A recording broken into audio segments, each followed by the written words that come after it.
B2 रद्द करण्याची मागणी करणारा ठराव शासनाकडे मंजुरीसाठी सादर करण्यात येणार असल्याची माहिती महापौर विनायक कोंडाल यांनी दिली। महानगरपालिकेच्या शुक्रवारी झालेल्या सर्वसाधारण सभेत शहरातील विविध वसाहतींसाठी अडचणीचा ठरलेला B2 रद्द करण्याची मागणी करणारा ठराव एकमताने मंजूर झाला आहे। हा प्रस्ताव आता मंजुरीसाठी प्रशासनामार्फत शासनाला सादर होणार असल्याची माहिती महापौर विनायक कोंड्याल यांनी सोमवारी दिली।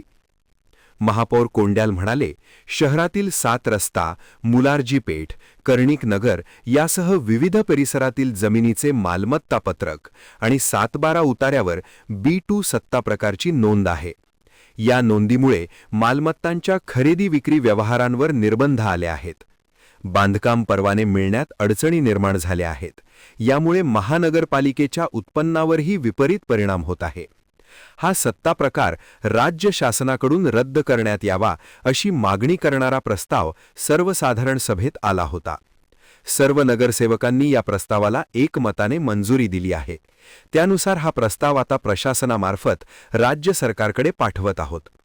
दरम्यान राज्याचे महसूल मंत्री चंद्रशेखर बावनकुळे यांनी आमदार देवेंद्र कोठे यांना हा सत्ताप्रकार उठवण्याबाबतचे आश्वासन दिले होते। आमदार कोठे यांचा या विषयावर पाठपुरावा सुरू आहे। पालिका प्रशासनाचा प्रस्ताव राज्य शासनाकडे पोहोचताच या विषयावर तत्काळ निर्णय व्हावा यासाठी आमदार कोठे यांच्यामार्फत प्रयत्न करू असेही महापौर विनायक कोंड्याल यांनी सांगितले।